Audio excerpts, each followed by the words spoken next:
Sveiki! Vai ir kādreiz aizdomāts par to, ka ik viens solis, katrs pieskāriens, tas viss atstājies sevis neredzamu stāstu? Šodien mēs ienirsim patiesi aizraujošā pasaulē – trasoloģijā. Tā ir māksla un zinātne par to, kā lasīt šos stāstus. Kopā atklāsim, kā izmeklētāji nozieguma vietā atrod noslēpumus, kas izrādās slēpjas mums tieši degunalā. Aiziet! Lūk, šis teikums ir visas kriminālistikas pamatā. Toreiz teicis slavenais franču kriminālists Edmonds Lokārts. Princips ir tik vienkāršs, bet vienlaikus neticami spēcīgs. Ko tas nozīmē? Ka jebkura miedarbības starp diviem objektiem rada apmaiņu. Vaininieks vienmēr kaut ko atstāja nozieguma vietā un vienmēr kaut ko paņem sev līdzi. Vienmēr. Jā, un tieši tas ir tas lielais jautājums, vai ne? Tas, kas neliek mieru nevienam izmeklētājam. Kā gan viens vienkāršs apava nospiedums dubļos var atklāt veselu stāstu par cilvēku, tā augumu, dzimumu, kustībām un, iedomājieties, pat par nodomiem. Tāpēc šoreiz mēs mēģināsim iemācīties šo slēpto valodu, ko mums čukst pēdas. Labi, bet lai šo stāstu izlasītu, mums vispirms ir jāsaprot tā valoda, un šī valoda, protams, ir zinātne. Tāpēc sāksim ar pašu sākumu, ar trasoloģijas ābeci.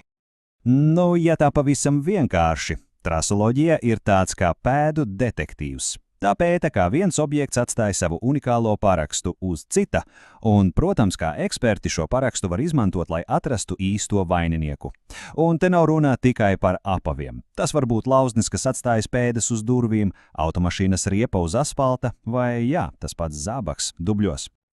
Iedomājieties, ka katra pēda rezultāts tādai kā dejai starp diviem partneriem. Viens ir pēdu veidojošais objekts, teiksim zābaks. Otrs – pēdu uztverošais, piemēram, dubļi. Un, lai deja izdotos un raksts būtu skaidrs, zābaka zolei ir jābūt cietākai un reljefākai nekā dubļiem. Jo lielāks šis kontrasts, jo skaidrāks nospiedums, un tieši šī dinamika ir atslēga uz visu.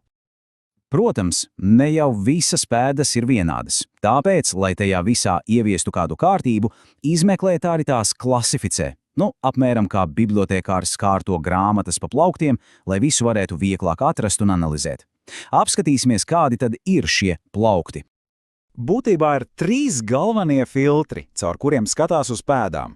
Tātad, kā tās radušās, kādas izmaiņas atstājušas un, visbeidzot, cik labi tās vispār ir redzams.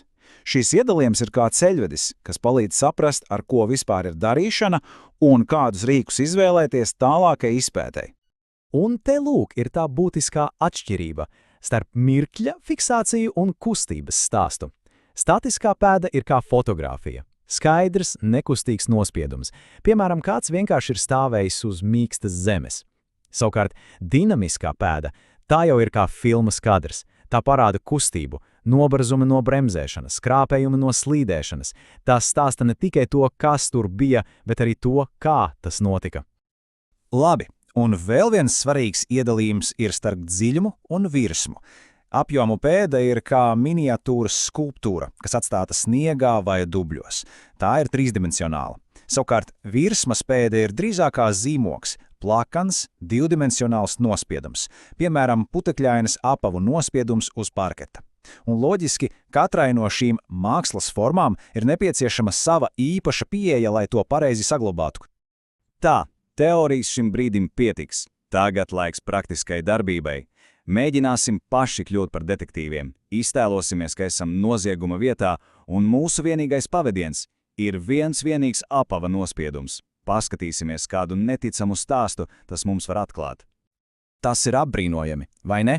No viena nospieduma var iegūt pārsteidzoši daudz informācijas, un ne tikai par pašu apavu, kāds tam zīmols vai izmērs, nē, bet par pašu cilvēku, kas to valkāja.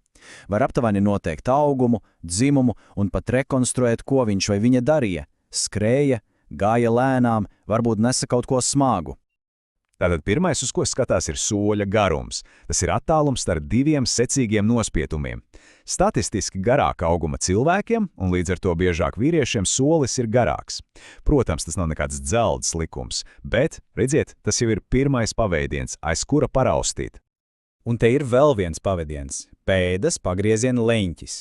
Izrādās, statistiski vīriešiem ejot, pēdas ir nedaudz vairāk izvērstas uz āru nekā sievietēm, un kad saliek kopā šos divus puzles gabaliņus, soļa garumu un pagrieziena leņķi, izmeklētāji var sākt veidot aizdomās turētā fizisko portretu, viņu pat nekad neredzot.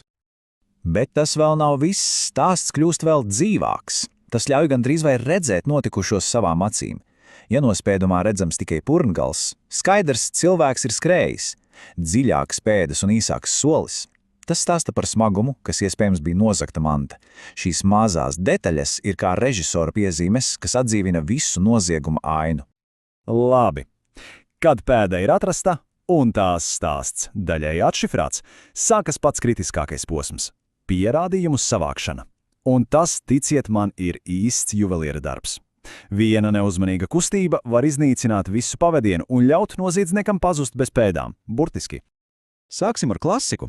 Metodi, kas ir gandrīz kā no Šerloka Holmsa grāmatām. Lai saglabātu dziļas trīsdimensionālas pēdas, izmanto ģipsi. Pirmais solis, protams, ir visu nofotografēt ar mēroglenti, jo ja nu kas noiet greizi, vismaz bilde paliek. Tad uzmanīgi ielej ģipsi, pievieno stiprinājumu, var izmantot pat parastus zariņus, lai atlējums nesalūstu, un tad atliek tikai pacietīgi gaidīt. Un no klasikas pāriem pie tehnoloģijām, kas robežojas ar zinātnisko fantastiku. Šī ierīce ir kā maģisks putekļu magnēts, tā rada spēcīgu elektrostatisko lauku, kas liek pat vissīkākajiem putekļīšiem, kas veido nospiedumu, burtiski pārliekt no grīdas vai paklāja uz speciālas melnas plēves. Rezultāts ir perfekts nospieduma attēls, kas pirms tam ar neapbruņotu aci bija pilnīgi neredzams. Un tā ir pienācis patiesības mirklis. Mums ir pēdas nospiedums no nozieguma vietas, un ir aizdomās turētā apavi. Kā pierādīt, ka tie ir vieni un tie paši? Šis ir izmeklēšanas izšķirošais posms – atrast perfekto nenoliedzamo sakritību. Tātad, kā lai atšķir vienu 42. izmēra sporta apavu no tūkstošiem citu tieši tādu pašu? Atbilde slēpjas detaļās. Vispārīgās pazīmes, izmērs, zīmols, zoles raksts, tās tikai sašaurina meklējumo loku, bet te ir tā atslēga. Unikālās, individuālās pazīmes.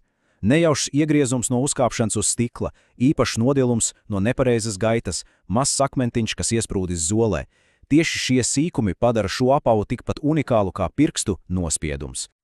Un šī ideja ir trasoloģijas sirds. Padomājiet, rūpnīcas konvejers rada tūkstošiem identisku priekšmetu, bet dzīve ar katru soli, ar katru skrāpējumu, tos pārvērš unikālos artefaktos. Katrs nodilums ir kā rēta, kas stāsta savu stāstu, un tieši šis stāsts ir tas, kas beigās ļauj savienot pēdu ar tās īpašnieku un noziegumu ar noziedznieku. Tāpēc nākamreiz, ejot pa smilšainu pludmali vai atstājot nospiedumu uz norasojuša loga, ir vērts uz mirkli apstāties. Mēs visi esam stāstnieki, un mūsu pēdas ir mūsu vārdi, kas paliek ierakstīti pasaulē. Jautājums ir, kādu stāstu mēs katrs atstājam aiz sevis?